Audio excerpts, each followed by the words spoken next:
Okay, so let's dive into these sources you sent over. Quite a stack here. Articles, reports. It seems like a lot of research. Yeah, there is a lot. And it all seems to zero in on a pretty heavy topic: internal terrorism in India. Right.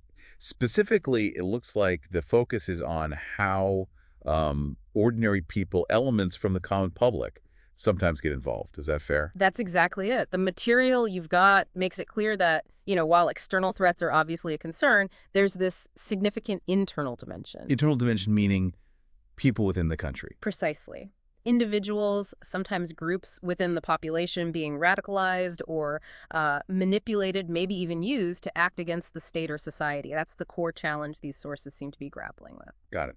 So our goal here for this deep dive is really to, well, unpack that using these sources, cut through any noise and just see what this material tells us about how this threat manifests, what the consequences are, and importantly, how India is trying to tackle it. Exactly. We're sticking to what's in these papers and reports you've provided. And they really do emphasize that this challenge comes from within. How so? What are the main drivers they point to? Well, ideological extremism comes up again and again. That seems to be a major driver, according to these Like documents. religious extremism. Yes, that's definitely mentioned prominently. But also, some sources touch on left-wing ideologies, particularly their influence in certain rural areas. And increasingly, there's a focus on communal hatred. Communal hatred amplified by Is this information? it's information online. Yes, Yeah. that theme runs strong through a lot of this material. The internet and social media are highlighted as, well, critical platforms. Critical in what way? Spreading hate speech. That, yes, but also enabling self-radicalization. People Mhm. finding this stuff online, consuming it, maybe going down rabbit holes. The sources connect these digital spaces directly to real-world actions. Like mob violence. I think I saw that mentioned. Mob violence, yeah. Vigilante groups, too.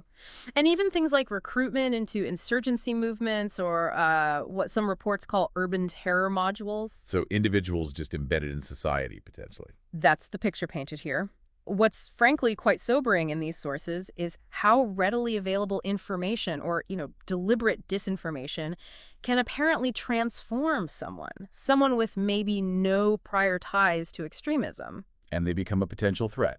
The material talks about that potential. Things like sleeper cells or lone wolves emerging from, well, seemingly ordinary communities. Okay. And the consequences.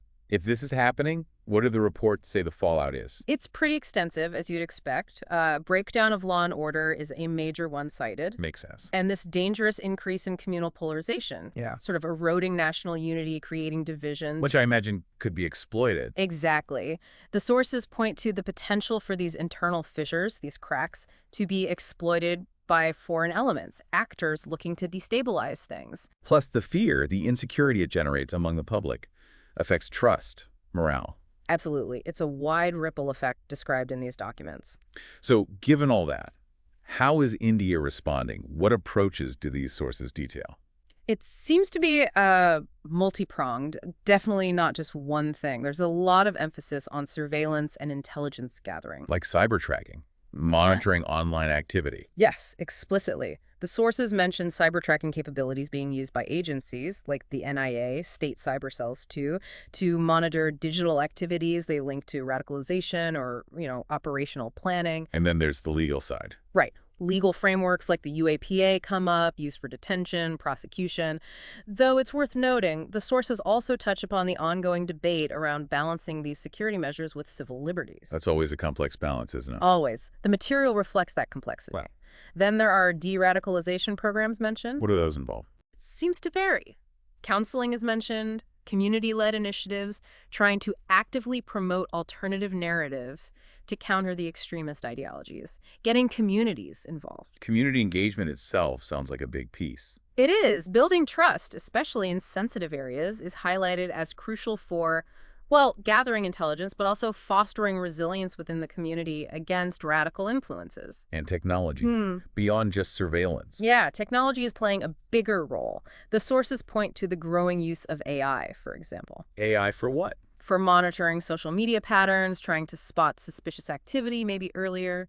Also mentions of leveraging predictive policing in areas identified as high risk. Okay, that's the broad approach. Do the sources give specific examples, things that make this more concrete? They do. Some pretty compelling ones, actually. Think about major incidents mentioned, like the Pulwama attack back in 2019, Right, I remember that. or the more recent Pahalgam attack discussed in some of these papers.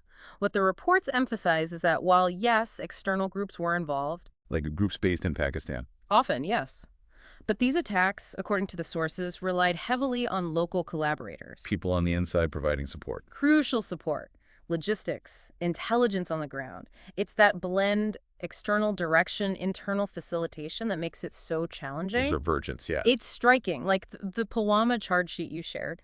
It names alleged Pakistani operatives and local individuals from J&K identified as collaborators. And Pahalgam. Similar pattern. Similar dynamic described, yes. A mix of external actors and individuals identified as local Kashmiri operatives with links cited to groups like Lati. And what about that digital frontier you mentioned? Any specific cases there? Oh, yeah, definitely. The sources detail some really intriguing cases involving online figures, YouTubers, influencers, people like that. Doing what? Well, the allegations cited cover a range. Espionage is mentioned. There's a reference to a travel vlogger, Jyoti Malhotra, and allegations related to that. Espionage via vlogging. That's what's alleged in the source material. Then there's inciting communal hatred names like Monu Manasar or Maridas Malayshimi come up in that context in some reports. And promoting extremist views. Yes, figures like Zakir Naik are cited for that. And the material notes the government's response sometimes involves direct action against platforms. Like banning channels. Exactly. The sources mention bans on Pakistani YouTube channels, for instance, that were found to be pushing misinformation or anti-India content. It shows the fight isn't just physical. It really underscores that online battlefield aspect. Absolutely. And finally, on the state response side, the sources mention direct actions too, like Operation Sindoor, What was that? described in the reports as a military campaign launched after the Pahalgam attack, specifically targeting terror infrastructure sites based on intelligence. So direct kinetic action is also part of the response detailed. Okay, so let's try and bring this together for you, the listener. Looking at all this material you've provided, this deep dive seems to show that internal terrorism in India is, well, incredibly complex, very diverse. Definitely complex and deeply rooted, according to these sources, in the radicalization or manipulation of citizens from within. It's not just an outside problem spilling over. And digital platforms, the online world, are acting as massive enablers, amplifiers. A huge amplifier, yeah. That comes through loud and clear, which in turn necessitates this really comprehensive, multi-layered response we've been discussing: intelligence, laws, community work, tech. It has to cover all those bases. Seems like it. And, given how strongly this material points to online spaces, to misinformation enabling this threat, it does leave you with a pretty big question, doesn't it? Which is? Well, thinking purely based on these sources, how can societies, not just India, but anywhere, really effectively boost digital literacy? How do we build up that community trust needed to counter the flood of misinformation? To stop radicalization from taking root among, well, your own people in the first place. Yeah. Especially now in this digital age. Exactly. How do you build that societal resilience online? That's something these sources really make you ponder, something to mull over.